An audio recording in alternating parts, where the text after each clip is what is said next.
literally and metaphorically. Literally and metaphorically. So I had an accident in 2013, and I was injured. My left arm was injured. So I went to India for surgery, and I was placed in what they call an aeroplane splint, which held me out looking like Mr. Robocop. And I was immobilized for 4 months. And that was during the period during which I had what I call an epiphany. I my life took a turn, and I discovered purpose in my life. And that's when I started writing while I was recovering during the 4 months. And in the process, I used to post my articles on social media, but now the newspaper people caught up with me, and they offered me a column. I resisted at first, but they won the day. And from July 2015, I've been writing this column every week. And as they say, the rest is history. So my focus is areas of places of historical interest in Kenya, what I call our unsung heroes, and the events that have shaped our history. I also cover human interest stories, and also current affairs when the need arises.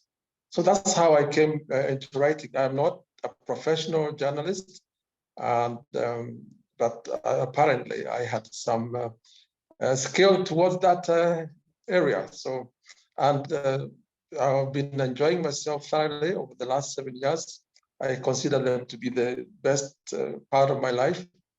And it's not about money, it's about satisfaction. It's about touching people in a very special way and changing people's lives.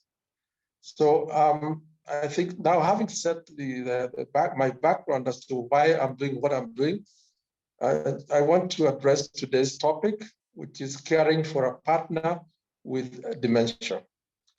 I am 67 years old, and I'm married to Joyce, who is 69 years old. And we've known each other since 1969. More on that later. Joyce was diagnosed with dementia in 2016. And I just want to define what dementia is.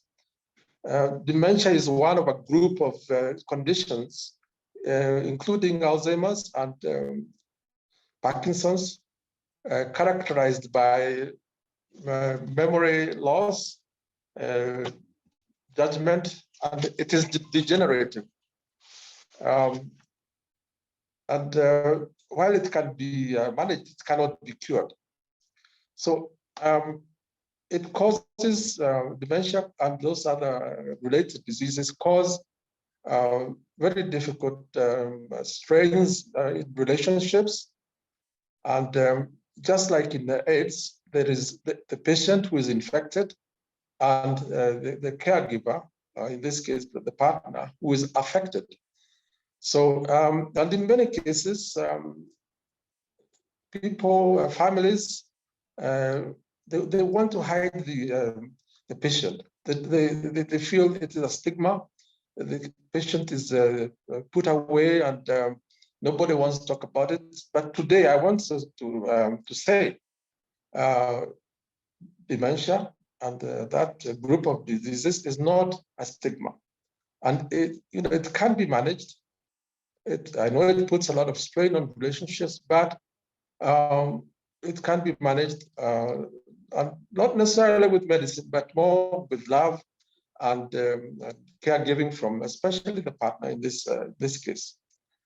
Let me give a little bit of background to Joyce and myself. I met Joyce in 1969 in rather interesting circumstances. The year before, in 1968, we had both been admitted to Alliance group of schools, she at the girls' school and me at the boys' school.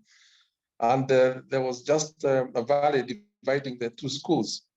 But we met in 1969 when we were in the second form, and in an interesting scenario.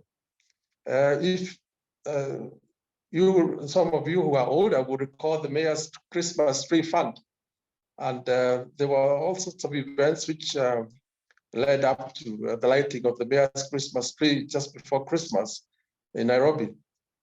So one of the events that was the build-up to that Christmas in '69 was a pageant that was presented by the two schools, Alliance, the boys' school and the girls' school. And it was a nativity play.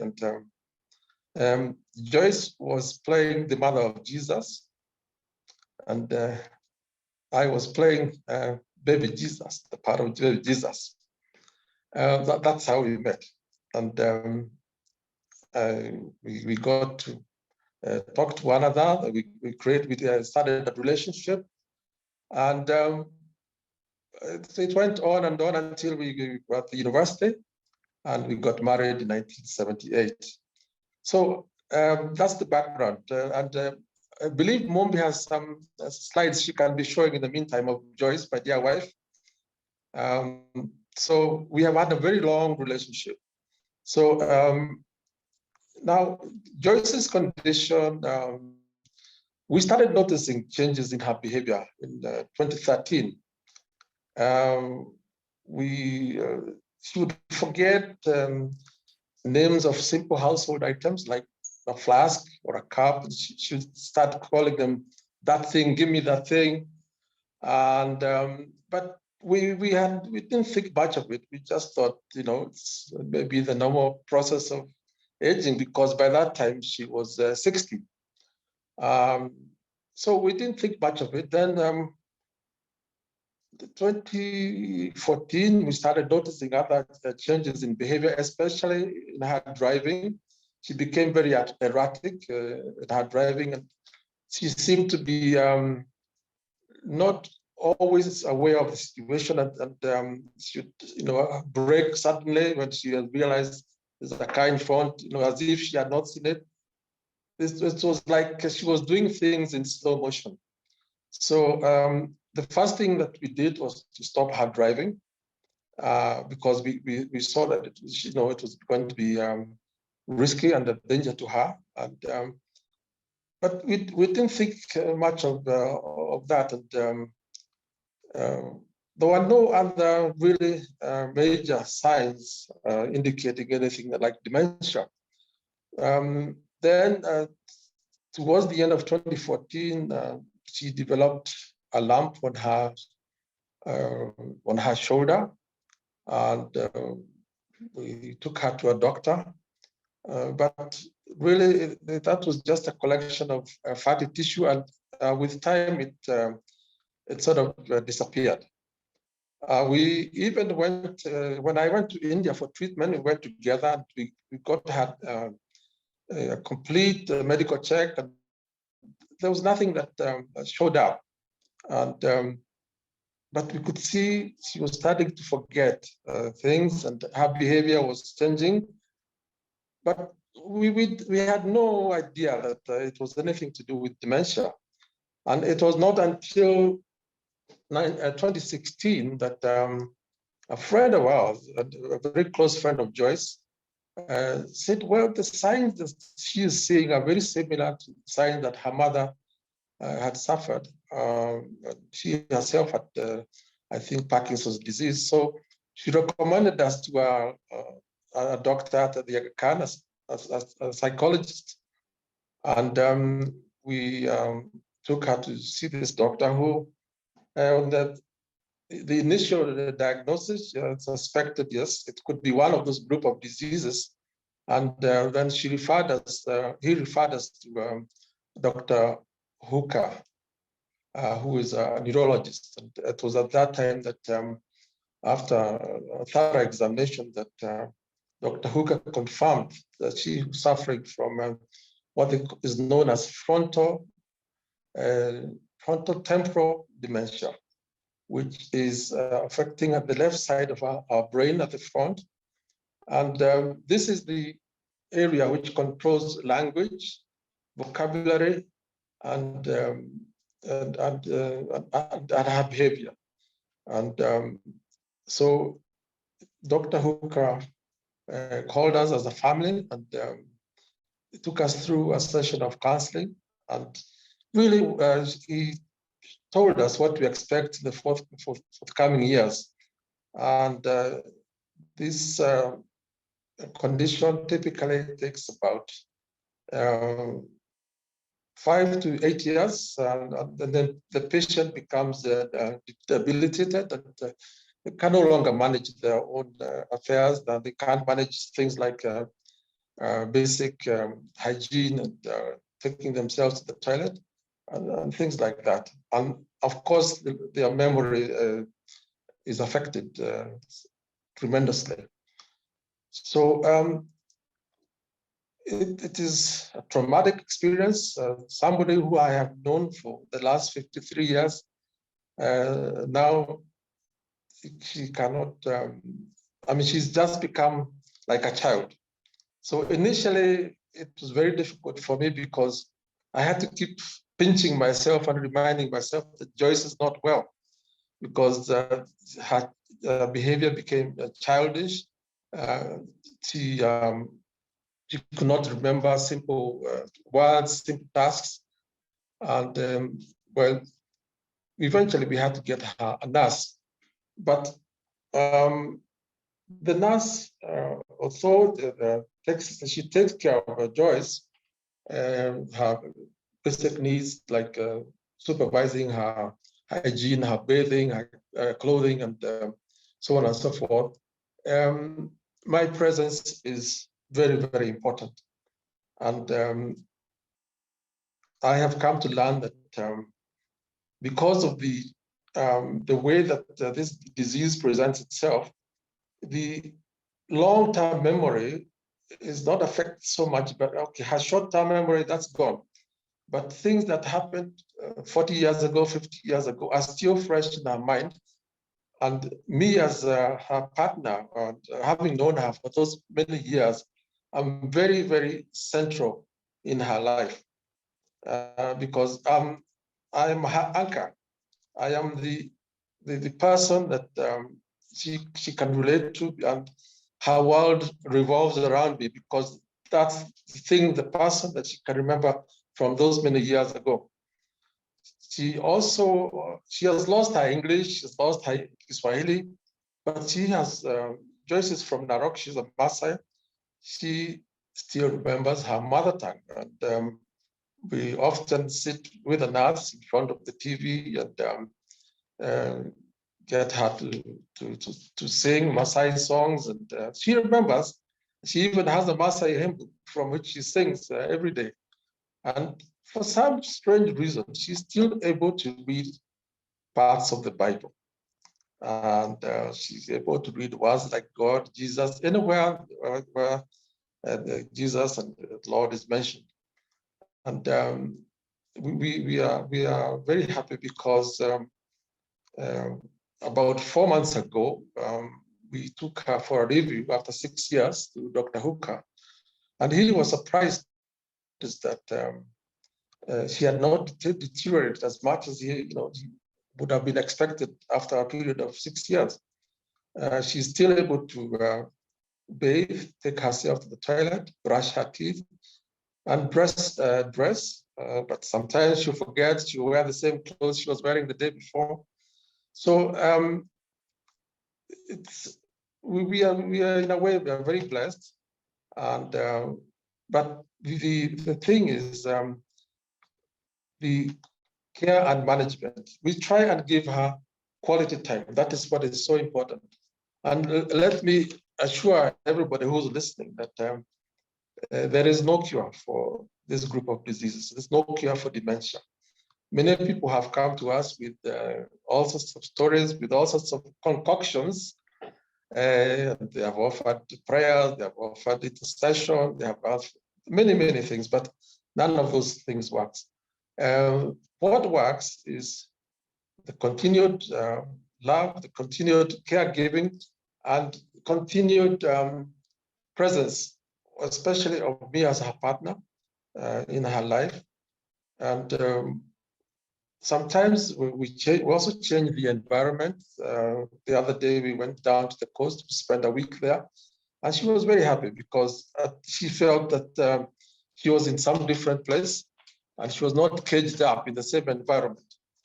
It always reminds me that she loves me very much, and she says that I'm the only person who cares for her, and she says that there's nobody else who cares, it's just me. So she reminds me all the time about the care that I'm giving her, and she really appreciates. Now, the other thing which is also important is diet. We got a diet plan from Dr. Hooker many years ago, and we have been following that diet plan to the letter, and that really helps. And we have been able to maintain her body weight at 70 kilos, which is ideal body weight in relation to her height and mass. But we have to be very, very strict and make sure that she follows that diet. The other thing that also is of great help is exercise.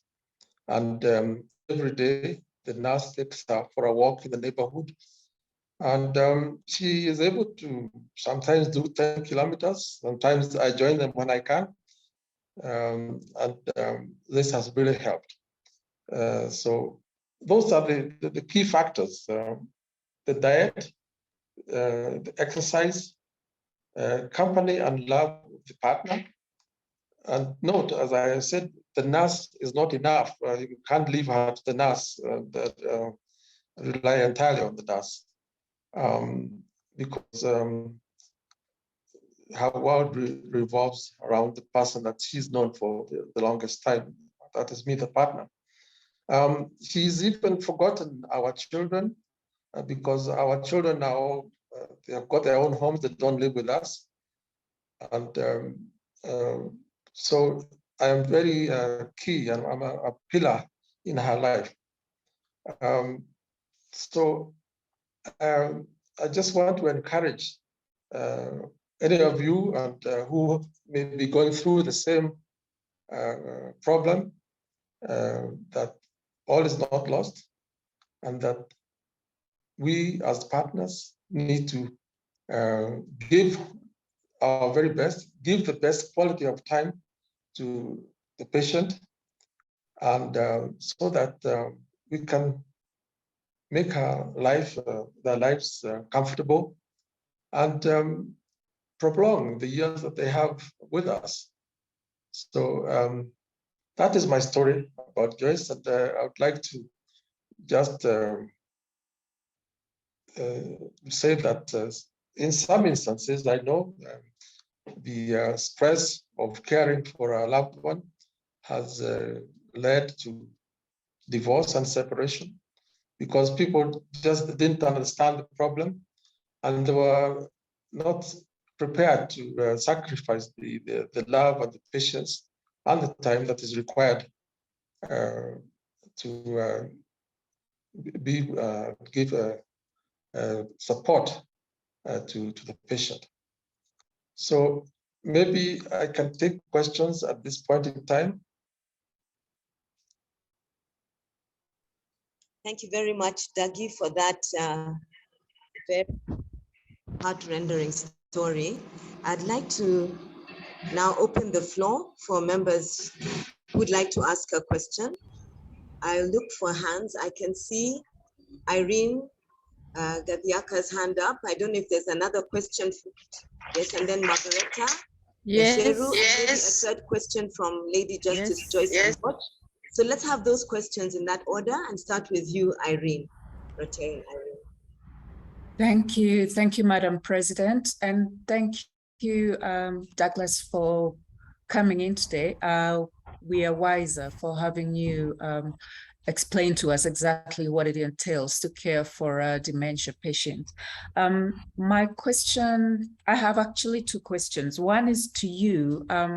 As a caregiver, what do you do to keep sane and maybe not feel lonely in this journey that you can't abscond and just run? So how do you keep sane and make sure that tomorrow you are even better for her and yourself as you go through it? What are the, I don't know, apparatus, or what do you do to just make sure that it doesn't overwhelm you?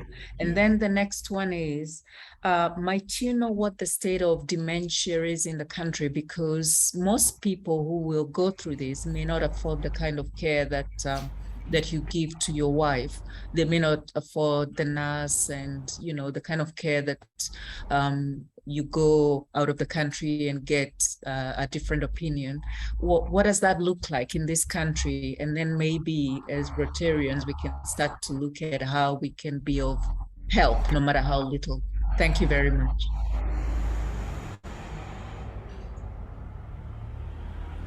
I would suggest that we have the next question from Margareta and then from Rotarian Joyce, so that Dougie answers those three, because I can see more hands up and we'd like him to be able to engage with each one. So, Dr. Margareta Agasheru, would you kindly pose your question? Yes. First of all, I wanted to thank Douglas. It's very generous of him to speak so freely about his situation. And I wanted to remark and say how beautiful his wife is and has been all of these years. And I can understand why he would want to sit by her side. I think I'd like to ask, what has been the biggest sacrifice he has had to make in the process of caring for this lovely lady? That's my question. Sacrifice. Thank you. The last question for this round of questions from Rotarian Lady Justice Joyce Let's go. Abbott. Thank you, Madam President. First of all, I want to congratulate Douglas for being so caring and really living according to the marriage vows, for better, for worse, in sickness and in health. Well done, Douglas. Please continue. I know you are going to continue caring for your wife, you know, all through. I know you started off by telling us the signs, the symptoms, the signs that you saw at the beginning. But I wonder what really causes this condition. Maybe it's not fair to ask you, but what really causes this condition? Because I have a relative whose wife is also going through this. And in fact, when you look at him today, they live in their village home, not Nairobi anymore. When you look at him today, he looks sicker than the wife, actually. That's why I'm congratulating you, because you have you have remained steady and stable. Thank you. Right. So should I take those three questions? Please do, Dougie. Please take Yes. those three. Okay, Irene, to address your question, yes, how do I keep sane? A very good question. But I think the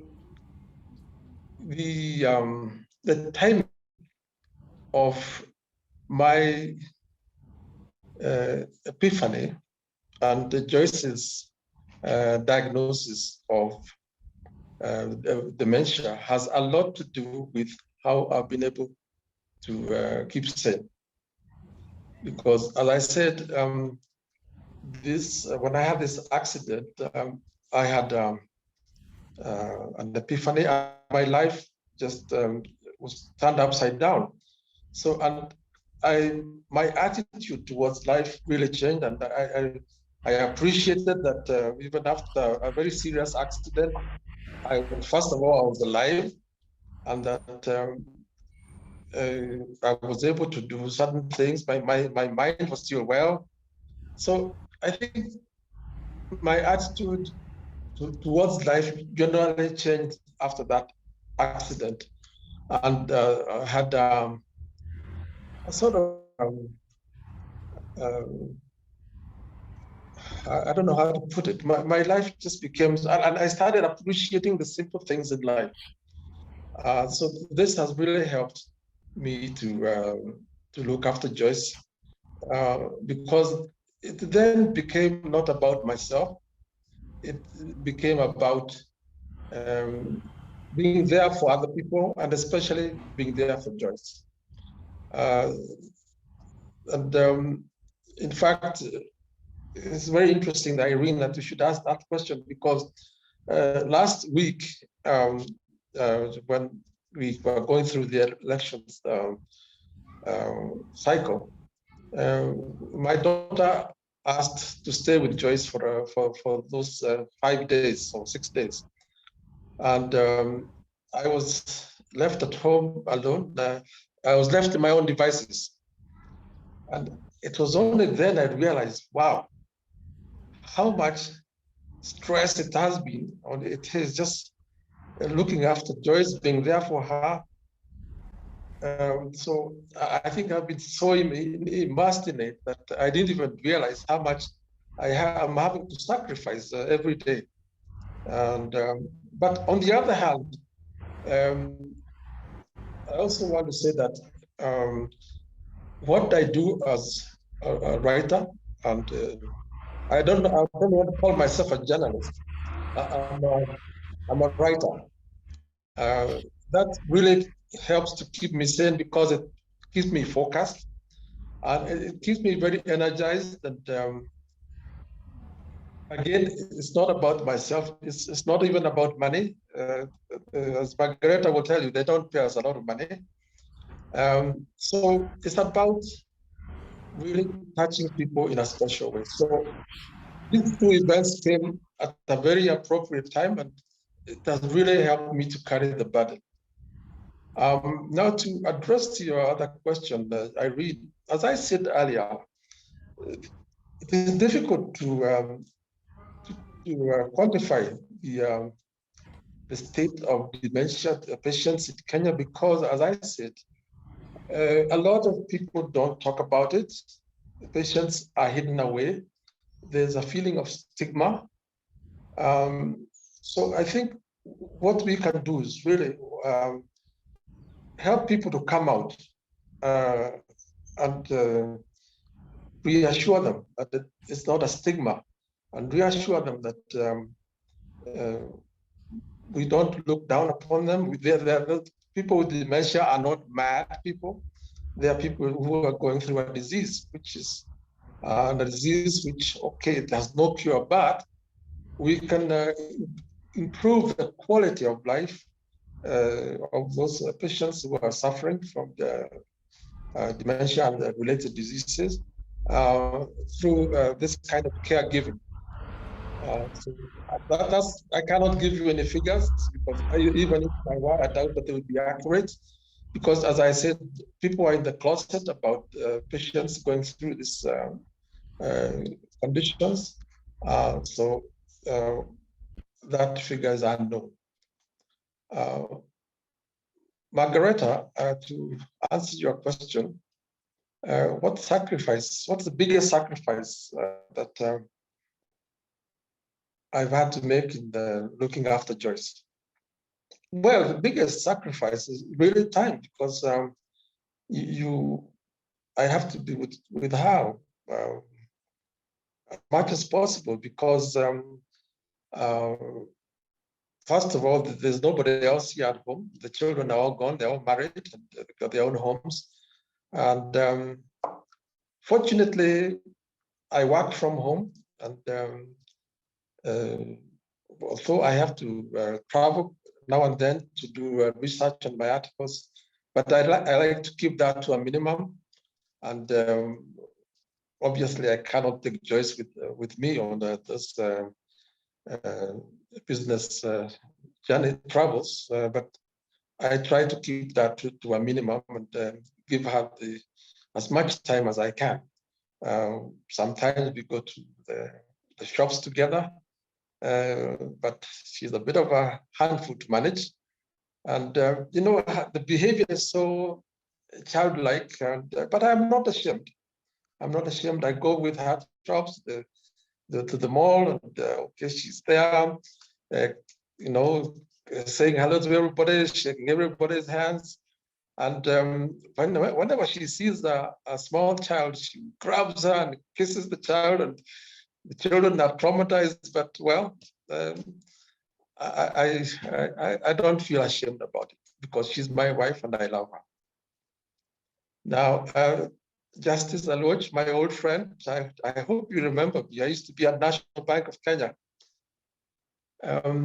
Talking about the symptoms and the causes of this group of diseases. Well, to be honest, nobody really knows. Sometimes it is hereditary, but in many cases it is not. In the case of Joyce, my wife, it was described as early onset dementia because she was only 60 when it was diagnosed. And, that is a bit early because most people catch these diseases later in life when they're in their 70s and maybe 80s. But there is a record of an earlier onset of this type of condition, and this is what Joyce is suffering from. We have done background checks on our family, and there's no history of any of these diseases in our family. So really, it is an unknown condition. The causes are really not known. That's what I would have to say. Thank you. Thank you very much, Debbie, for those honest and really soul-searching answers. We have two questions, one from Senior Rotarian Dr. Manubai Chandaria, all the way from Singapore, and another from Dr. Mukesh Joshi. Can we give the floor to Manubai, please?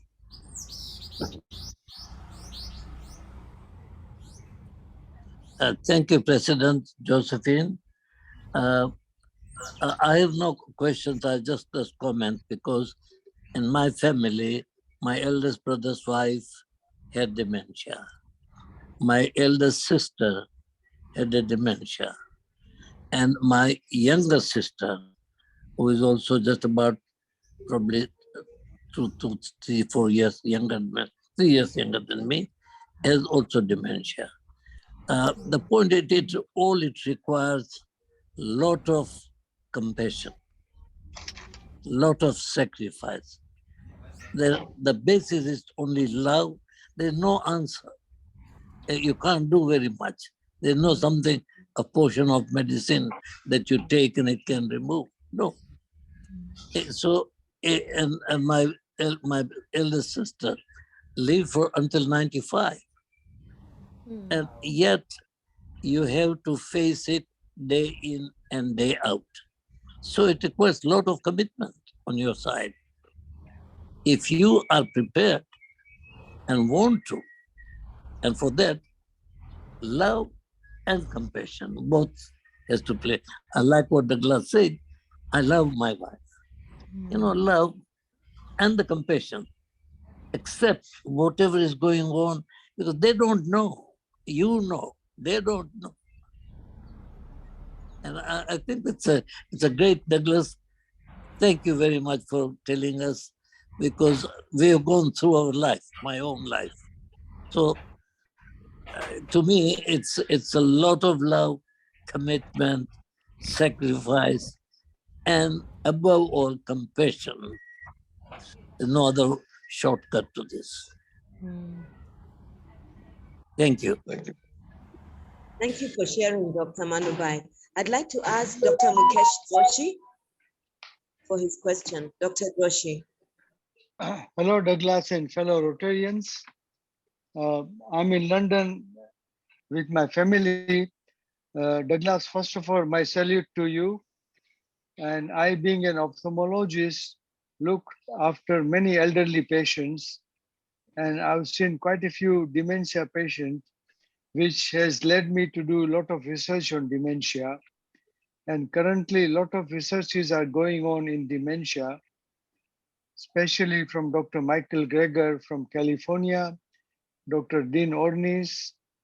Now, the bottom line is how one gets dementia is there is an enzyme which is known as arachidonic acid, which is liberated by the animal protein.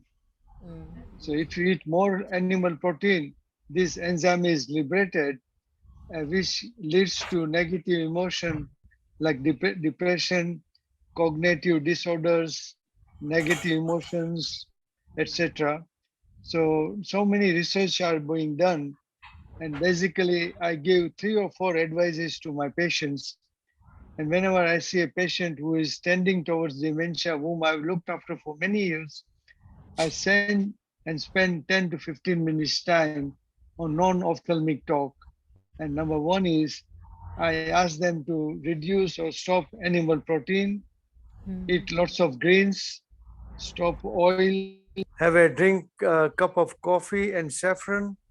And Douglas, I will, when I'm back in Nairobi, I will take your contact from our president, and I will invite you to come down to my office, have a cup of coffee with me, and I will really like to meet you. I'm in process of establishing Dementia Society in Kenya, how we prevent it. Let's hope we can work together. Thank you very much.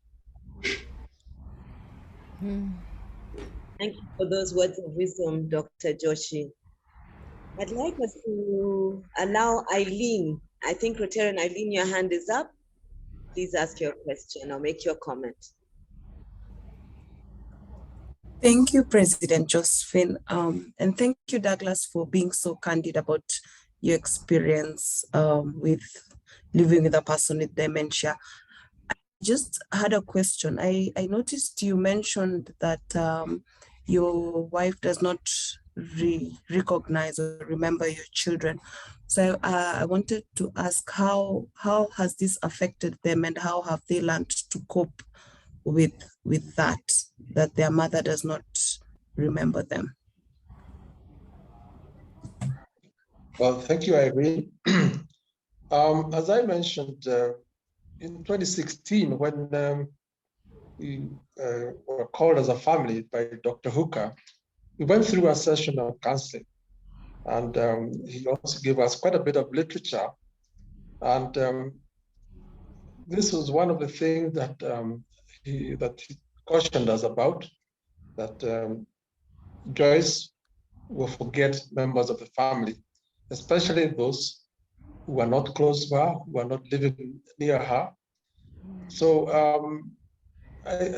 it's been difficult for my children, but they have accepted it. And when they come home and their mother doesn't recognize them, they understand. But it's been tough. It's been traumatic for them. But really, this was something that had been told to expect, and it has happened. So I think just to, it is important for the partners, caregivers, and the members of the family to go through that initial and other sessions of counseling, so that the expectations are managed from an early stage.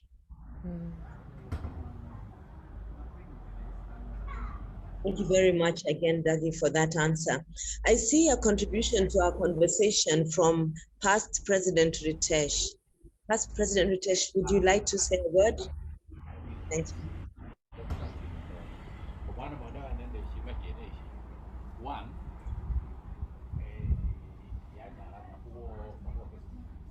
PP Ritesh has something on the wall. I'm hoping he can share with us.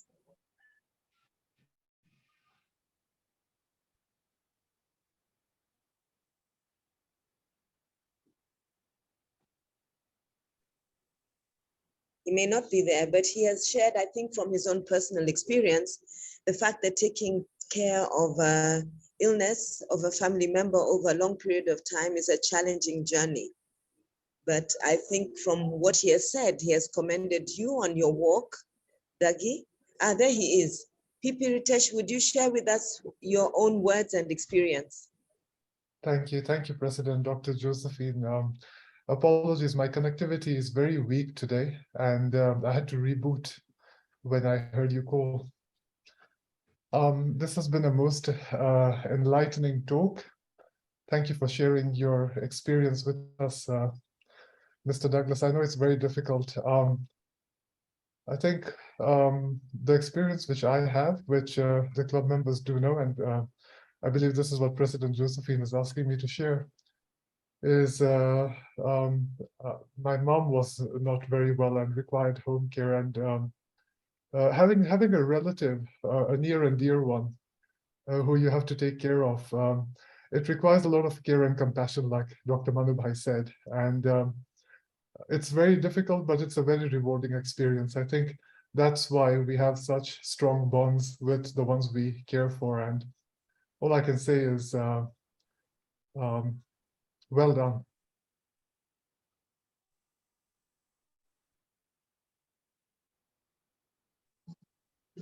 Thank you very much, Pipi Ritesh. I wonder if there's anyone else who wants to contribute to the conversation, share an experience, and perhaps share some wisdom with us. This is an area of medicine that is evolving, growing, and is more and more an area of attention. I wonder if Dr. Gidanga might have something to say. Is Dr. Gidanga on our call this afternoon? Yes, Madam President, I'm on the call, although I missed a little bit of the earlier presentation. And Douglas, I congratulate you for wonderful work that you continue to do. And basically, to talk in general sense, any chronic illness in a family, any illness, it doesn't matter what it is, basically consumes a family. And the longer it stays, the more it draws in emotions and structures the family in a different way, and the weaker ones may be broken by it. And the whole idea of looking for professional help is very important, because it drains you much more than you would expect. We find this when we look after children who have challenges, and we tell parents fairly early that this one is going to really drain the family. So let them know the theoretical component of the emotions that are sort of generated by this chronic long-standing illness. When it's a partner that you've known for a long time, and you actually watch them deteriorate, it's not very easy either. And many people are left on their own. But just to mention briefly, I know this may have been mentioned by Douglas, sometimes dementia comes in very subtly. And I've known a number of people who are astute business people, or people of, they do big things, but the decision-making processes begin to actually deteriorate. And they make decisions because they've always been successful. It's not noted that there is something going on. And it's important for us to be aware about that, and particularly when you are strong, and everyone here is a strong person. Sometimes we are making decisions that may be the earlier sign that something is happening. But dementia will be on the increase as we get older, we become an older population. And it's true, we do not really have all the answers to what we have. And bottom line, we boil down to what past President Manu did say, is compassion, is caring, to know it's going to be a long haul, and to hold each other as much as you can. And really, Ritesh, again, to agree with you, the biggest joy of looking after a person who is unwell is when they are not there. You are sad to see them go, but you are glad you did when you did. Just a few words. Thank you, Madam President. Thank you very much, Dr. Githanga. I see that from our family of Rotarians around the table at the fellowship that we don't have much more input right now to the conversation, but that doesn't mean that we don't want to engage with you further. I'm sure that many of us would be happy to be in touch with you in person, Douglas. I found myself in a non-familiar venue this afternoon, so I have limited my video camera. But I also want to share two things. One is that 60 is the age where many women go through menopause. And some will tell you that they become forgetful and there is a change in behavior. Many will say, I can't remember where I left my key when they're holding it in their hands. Or others will say, I can't find my glasses and the glasses are on. It may be very challenging at that age and stage for a woman to discern that she needs to look for care. I also want to affirm and speak to the same issue that President Ritesh has mentioned, the concern for long-term care for a member of the family, the draining feeling around resources, but also the depth of love that we have for those who are vulnerable. I want to say that no matter how vulnerable the family member is, you find that the members of the family actually love that individual more, in quotes, than other members around them. I do understand that past President Mike Eldon would like to contribute to the conversation. And so I will now yield the floor to PP Mike. Mike, the floor is yours. Thank you, Josephine. I've been in and out of this session for reasons some people will understand, because some people know about my concern about dementia in the family. And I just wanted to say very briefly, only today, that I'm so pleased that Douglas came to talk as he has. And I look forward to talking with Douglas, whom I know not least as a fellow columnist in Business Daily, offline. And I look forward to receiving his phone number, please. I just want to leave it at that for today, for reasons I think many will understand. Thank you very much, PP Mike. Unless there are any other contributions at this time, I'd like to ask that Margareta would pass a vote of thanks for our guest speaker. Over to you, Margareta. Yes, thank you. I expressed my appreciation before to Douglas, but I have to say that he's a really impressive individual, and I have to admit, when I saw the subject of the article that he wrote and also the presentation he was going to make, I felt a bit disappointed, because I know dementia is such a traumatic experience for family, and it's difficult for someone who gets dementia as well. But I thought that his presentation was so loving and so thoughtful and so generous, that I thank you, and I hope that you have other opportunities to speak on this subject, because you will be helpful to many, many people who have been, as you started your discussion, you said there's no stigma. Well, for many people, there is a stigma. And for you to say that it doesn't exist because there's love everywhere, I think is quite a noble and wonderful thing on your part. So please feel free to share with other people also. You have a statement and a message to share, and we're very happy that you could share it with us today. I do know you're a biker.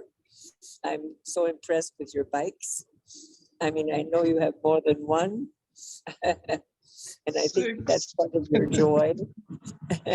6, yes. I don't know why you need 6, but I'm sure you have seven. 7. I think you were 7. I had one myself, but now I don't. But in any case, I'm glad you're retaining your hobbies as well as your delight in writing, because we do appreciate. So there are many facets to you that you shared with us today. And I'd like to thank you on behalf of our Rotary Club. And we hope to be inviting you to join us and give it some thought. We'd love to have you become a member. You certainly qualify. So think about it and we can talk further. You can talk to Mike about it also. Thank you so much. Thank you. Thank you very much, Dr. Margareta Wagasheru. I just want to add a word of thank you to Dougie. I know Dougie since my younger teenage years as an elder brother to 2 wonderful classmates at Alliance, Mumbi and Wamboi. And I'm delighted to say that the family continues to give birth to very many competent Kiereinis. One of them, by lineage, Mumbi King, whom we're very proud of. So I want to continue to encourage you and say that we are here for you. Please look to the Rotary Club of Nairobi and to your long-term friends and family. Let us know how we can support you. Rotarians and guests, it is almost time for us to adjourn our fellowship. But before we do, we didn't have notices today, but I'd like to ask that you allow me to just share with you that next week, we shall have our first full and comprehensive club assembly, and the notice will be going out soon. I also want to encourage members to remember to contribute their subs. And thirdly, I'd like to ask us all to be generous with the SAA collection this afternoon. You can find the details on our Rotary Club wall. Please do contribute to the SAA. Unless there is anything else that a member would like to contribute to our fellowship, I'd like to shortly adjourn the meeting. Give us a minute in case there are any hands.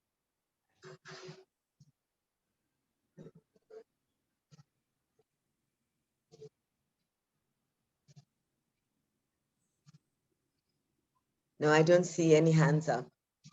So I'd like us to put our hand on the chest or to raise a glass for the final and loyal final toast. I give you Rotary the world over.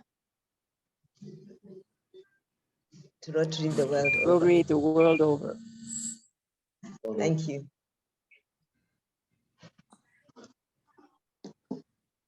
Fellow Rotarians and guests, our fellowship is completed. We will stay online for a few more moments for those of you who want to continue to mingle, who want to share experiences over the last 2 weeks, but more so for those of you who'd like to share contacts with Dougie and continue to be in touch with him.